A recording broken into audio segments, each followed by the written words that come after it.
தமிழக வெற்றி கழகம் பதவியேற்று 4 நாட்களாக ஆச்சு. இப்போ இதுல அவங்க தமிழக வெற்றி கழகத்தினுடைய செயல்பாடுகள் எப்படி இருக்கு, பிளஸ் எதிர்கட்சிகளுடைய செயல்பாடுகள் எப்படி இருக்கு. இப்ப நேற்று வந்து சட்டமன்றத்துல வந்து பெரும்பான்மையை நிரூபிக்கிறதுக்கான வாக்கு எண்ணிக்கை நடைபெற்றது. அந்த வாக்கு எண்ணிக்கையில தாவேகா வந்து 144 ஆதரவு, 5 பேர் வந்து நடுநிலையாக இருந்தாங்க. மத்த 26 பேர் வந்து எதிர்த்து வாக்களிச்சாங்க. மத்தவங்க எல்லாருமே வெளிநடப்பு செஞ்சுட்டாங்க. அதாவது தாவேகாவுக்கு ஆதரவு கொடுக்கிற தாவேகா எம்எல்ஏக்கள் பிளஸ் ஏடிஎம்கே எம்எல்ஏக்கள் பிளஸ் கம்யூனிஸ்ட் அண்ட் ஐஎம்யூஎல், காங்கிரஸ், இவங்க எல்லாம் பேசிக்கு இவங்க எல்லாமே ஆதரவு. திமுக ஃபுல்லாவே அவங்க எம்எல்ஏக்கள் எல்லாம் வெளிநடப்பு செஞ்சுட்டாங்க, பிளஸ் தேமுதிக உட்பட. அதுக்கப்புறம் பாட்டாளி மக்கள் கட்சி அண்ட் பிஜேபி இவங்க சேர்த்து இவங்க ஒரு 5 இவங்க வந்து நடுநிலை வைக்கிறோம் அப்படிங்கிற மாதிரியான விஷயங்களை சொல்லிட்டாங்க. இதுல தாவேகாவுடைய நிலைப்பாடுல நிறைய கருத்து முரண்கள் வந்து பேசப்பட்டது. அதுல என்ன விஷயங்கள் பேசப்பட்டது அப்படின்னா, 717 டாஸ்மாக் கடைகளை மூடனத்துக்கு ஆதரவு கொடுத்த அனைவரும் பேசினாங்க, நடுநிலை வைச்ச அனைவரும் பேசினாங்க, போதைப்பொருள் தடுப்பு சட்டத்துக்கு ஆதரவாக கையெழுத்திட்டது. அதுக்கப்புறம் பெண்களுக்கு எதிரான வன்முறைகளுக்கு சிங்கப்பெண் சிறப்பு படைய அமர்த்தினது. இது மாதிரி விஷயங்களுக்கு வந்து பாட்டாளி மக்கள் கட்சி சார்பாகவும் வாழ்த்துக்கள் சொல்லிட்டு, அந்த மதுபான கடைகளை மூடனத்துக்கும் வாழ்த்துக்களை சொல்லிட்டு அதுக்கு வந்து நடுநிலை வைக்கிறோம் அப்படிங்கிற மாதிரி விஷயங்கள் அவங்க சொன்னாங்க. தேமுதிக கட்சியோட தலைவர் பிரேமலதா விஜயகாந்த் அவர்கள் வந்து என்ன சொன்னாங்கன்னா, ஒரு ஜோசியரை வந்து ஒரு அதாவது அரசாங்க பதவியில நியமிச்சதுக்கான கண்டனத்தை தெரிவித்தாங்க. இது வந்து இந்த ரத்தன் பண்டிட் அப்படிங்கிற அவர் வந்து விஜய்க்கு ஜோசியரா இருந்தாங்க, ஆலோசகராகவும் இருந்தாங்க. இப்ப அவங்கள வந்து ஒரு கவர்மெண்ட் பதவியில அமர்த்தினது வந்து பெரும் பேச்சு பொருளானது. ஏன்னா அறிவியலை நம்பாம மூடநம்பிக்கையை நம்புறது கரெக்டான விஷயம் கிடையாது அப்படிங்கிற மாதிரியான எதிர்ப்புகள் எதிர்கட்சியில இருந்து நிறைய வந்துச்சு. அதுல வன்னியரசு அவர்கள் விசிகாவில இருந்து, இந்திய முஸ்லிம் லீக்ல இருந்து, பிளஸ் பிரேமலதா விஜயகாந்த் அவர்கள், இது மாதிரியான நிறைய விஷயங்கள் வந்து கம்யூனிஸ்ட் கட்சியில இருந்தும் எதிர்ப்புகள் வந்தது. அதற்காக அவர் வந்து அந்த அவருடைய ஆதரவு கொடுக்குற கட்சிகள் வந்து அவருக்கு வந்து வேண்டாம், இது தவறு அப்படின்னு சொன்னதும் அதை திரும்பவும் பெற்றுட்டார், அதை வந்து வாபஸ் பெற்றுட்டார் அந்த பதவியை. அவர் வந்து நிக்கிறாங்க. இது வந்து ஒரு நல்ல விஷயமா பார்க்கப்பட்டாலும் இது வந்து அரசியல்ல வந்து இவர் வந்து வள்ளி அடிக்கிறது வந்து சரியான அணுகுமுறை இல்லை, இது வந்து ஒரு ஆட்சிக்கு வந்து அழகல்ல அப்படிங்கிற மாதிரி சில பேர் விமர்சனம் பண்றாங்க. ஆனா விஜய் பாயிண்ட் ஆஃப் வியூல என்ன இருக்கும்னா, இப்ப ஆரம்ப கட்டத்திலேயே நம்ம இந்த மாதிரி விஷயங்களை அவங்க சேர்ந்து எதிர்ப்பு வேண்டாம் அப்படிங்கிற மாதிரி அவர் நினைக்கலாம். பிளஸ் இப்போ வந்து எதிர்கட்சி செயல்பாடுகள் பார்த்தோம்னா, உதயநிதி ஸ்டாலின் அவர்கள் வந்து சில விஷயங்களை முன் வச்சாரு. அது ஆக்சுவலா நமக்கே தெரியும் எந்தெந்த விஷயங்களை தோத்தாங்க. அதாவது தோக்குறத அக்செப்ட் பண்ணாம நீங்க இவ்வளவு பண்ணிருக்கீங்க. அவர் வந்து ஆக்சுவலா 24% தான் திமுக அரசு வாக்கே வாங்கியிருக்காங்க. மற்ற கூட்டணிகள் எல்லாம் சேர்த்தாதான் கொஞ்சம் இன்க்ரீஸ் ஆகும். அப்போ 1,20,00,000 ஓட்டு தான் ஆக்சுவலா அப்ராக்சிமேட்டாவே திமுக அரசு வாங்கியிருக்கு. ஆனா திமுக கட்சி வாங்கியிருக்கு. தாவேகா அரசு எவ்வளவு வாங்கியிருக்குன்னா 1,78,00,000 அப்ராக்சிமேட்டா அந்த ஓட்டு எண்ணிக்கையில வாங்கியிருக்காங்க. அப்போ அவங்க கிட்டத்தட்ட 35% அதிகமான வாக்கு எண்ணிக்கையை பெற்று பெரும்பான்மையா வந்திருக்காங்க. அவங்க இன்னொரு துரதிருஷ்டமான விஷயம் என்னன்னா, அவங்களுக்கு சீட் கன்வெர்ட் ஆகல. அதான் பிரச்சனை. 35% வாங்கி நிறைய இடங்கள்ல ஒரு அருகில வந்து தோத்துருக்காங்க. ஒரு 1000, 2000, 5000 அது மாதிரியான ஓட்டு டிஃபரன்ஸ்ல தான் வின்னே பண்ணிருக்காங்க.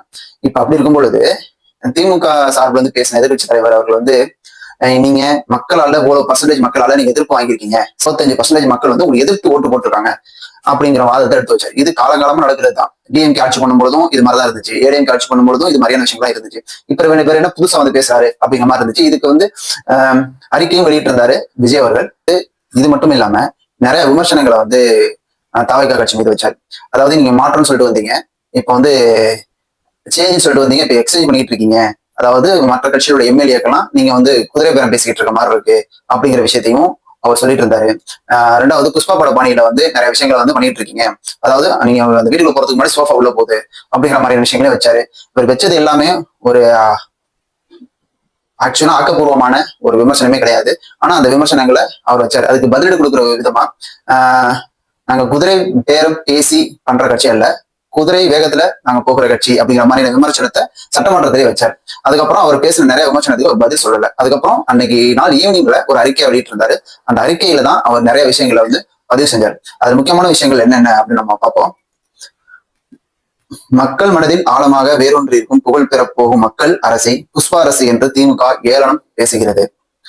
ஆனால் மக்கள் தந்த தோல்வியால் கண்களிலும் காதுகளிலும் வாயிலும் மூக்கிலும் பொறாமையால் திமுக புகை கக்குவதற்கு மக்கள் பேசுகின்றனர். அதாவது இது வந்து ஒரு புகைச்சல்ல பேசுறது அப்படிங்கிற மாதிரியான விஷயங்களை வந்து விஜய் அவர்கள் சொன்னாங்க. மக்களால் புறக்கணிக்கப்பட்டவர்கள் நம்மை எப்படி வேண்டுமானாலும் புண்படுத்தட்டும், நமக்கு எதிராக புறம் பேசட்டும், புலம்பல் பாடல்கள் இசைக்கட்டும் அப்படிங்கிற மாதிரி விஷயத்தையும் சொல்லிட்டு, நாம் அதை பற்றி கவலைப்பட போவதே இல்லை, மக்கள் பணியும் மக்கள் நலன் மட்டுமே நமக்கு அவசியம் அப்படிங்கிற விஷயத்த சொல்லிட்டு, ஆர்ப்பாட்டம் இல்லாத அமைதியாக நாம் சாய்த்து காட்டதான் போகிறோம். எல்லாம் தெரிஞ்ச ஏகாம்பரமான திமுகவுக்கு எப்போதும் யதார்த்தம் புரியவே புரியாது. தாவேக்காவுக்கு கிடைத்த வாக்கு சதவீதம் 34, அதாவது ஏறக்குறைய 35%. திமுகவுக்கு தனிப்பட்ட வாக்கு வந்து 24% மட்டுமே. கூட்டணி என்று போட்டியிட்ட தாவேக்கா பெற்ற வாக்கு சதவீதத்தை விட 10% கீழே இருக்கு திமுக. திமுக தனி கட்சியாக பெற்ற வாக்குகள் 1,19,29,144 மட்டுமே. தாவேக்கா பெற்றது வந்து 1,72,26,206.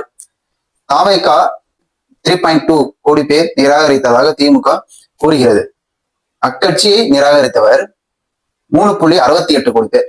அதாவது உதயநிதி என்ன மாநில சொல்றாரோ அதே விஷயங்களை உங்க திமுக கட்சியை நிராகரித்தவர் எண்ணிக்கை வந்து 3,68 கோடி பேர் அப்படிங்கிற விஷயத்த சொல்றாரு. புள்ளி விவர டேட்டாவெல்லாம் உதயநிதி ஸ்டாலின் அவர்களும் சொன்னாங்க, தமிழக வெற்றி கட்சியுடைய தலைவர் விஜய் அவர்களும் சொன்னாங்க, அது தமிழ்நாடுடைய சிஎம் அவர்களும் சொன்னாங்க. இப்போ இந்த புள்ளி விவரம் இருக்கு பாத்தீங்களா, அது வந்து ஆக பழைய தேஞ்ச ரெக்கார்டு. ஆக்சுவலா உதயநிதி ஸ்டாலின் அவர்கள் பேசியது ஆக்கப்பூர்வமான விஷயம் இல்ல, சட்டமன்றத்தில் பேசினது. அதுக்கு விஜய் அவர்கள் அங்கேயே பதிலடி கொடுத்துருக்கணும். ஆனா அதை பதிலடி கொடுக்காம அதை வந்து சற்று யோசிச்சு அவர் வந்து என்ன விஷயத்துல இருந்திருப்பாருன்னா, இந்த ஜோசியர் ஒருத்தவரை வந்து அரசாங்கத்துல நியமிச்சாங்க. அவருக்கு எல்லாருமே சுத்தி நிறைய எதிர்ப்புகளை பதிவு செஞ்சாங்க. அவர் அந்த விஷயத்துல ரொம்ப மும்முரமா இருந்திருப்பாரு. பிரேமலதா விஜயகாந்த் அவர்கள் வந்து சொல்லும்போது அதுக்கு பதில் கொடுக்குற விதமா நான் வந்து அதை திங்க் பண்றேன், பரிசீலிக்கிறேன் அப்படிங்கிற மாதிரியான விஷயத்த சொன்னாரு. அதை வந்து செஞ்சும் காமிச்சாரு. இது ஆக்சுவலா இந்த ஒரு அரசு எடுத்த முடிவு தான் கரெக்டான முடிவு அப்படின்னு நிக்காம எதிர்கட்சிகள் இருந்து வர்ற விஷயங்களையும் கேட்டு செய்யறது ஆக்சுவலா நல்ல விஷயம்.